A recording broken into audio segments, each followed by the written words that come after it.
Hello friends, welcome to episode 3 of Reminiscing with Shady. I'm your host, Shadylikeatree, and this is some Spyro the Dragon gameplay. Spyro was originally released on September 10th, 1998.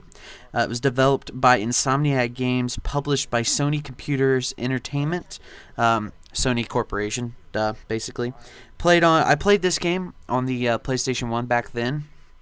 And some other info on the game: it had 5 sequels. The most recent sequel was in 2005 for the DS.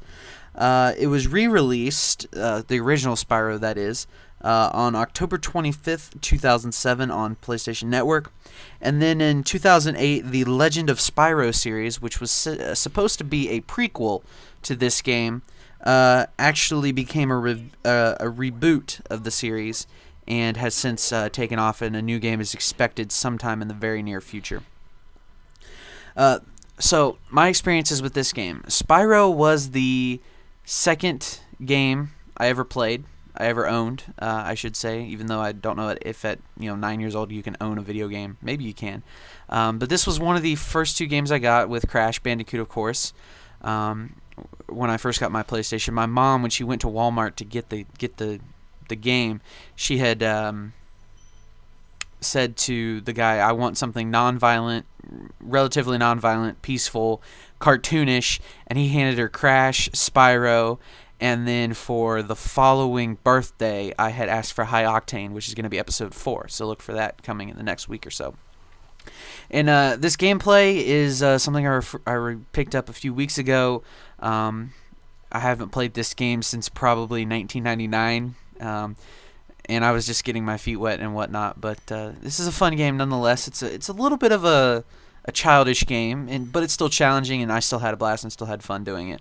So I hope you guys certainly have enjoyed this. But I played this on that one of those old, like I had mentioned it in my Crash video. It was a really old television set from I don't even know when. But it had like the 2 dials on the right hand side. It was a huge thing. I mean, it weighed like 200 pounds or something like this. It was nuts. At least it felt like I did. It had 2 dials. It had a volume dial, and then it had a channel dial, and the channels only went up to 13. So this is how old. This is probably a 1970s, late 1970s television set. That was on its last legs when I got it, and I had it for I think 2 or 3 years, maybe. I don't know. But it would and I had to hook up my PlayStation to this TV. I had to have like this special AV adapter, and it was all frayed, and all the wires were fickly, and I was like, this is not necessarily a good idea. And one of the things I played, most of these early games pretty much by myself, and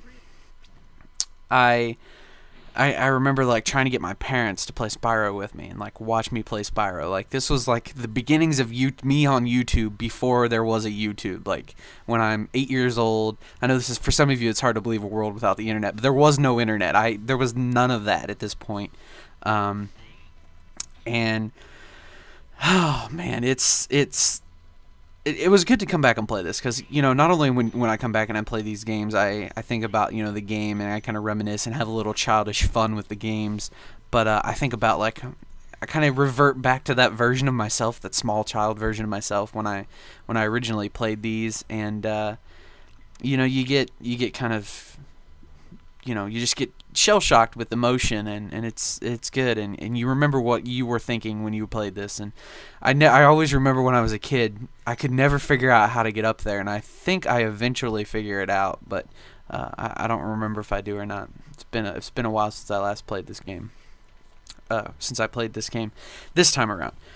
So one of the things that Spyro kind of did was, it was kind of the first open world game. It was one of those very early on, right with Final Fantasy, where you had different realms, introduced people to some similar things, some similar traveling gameplay.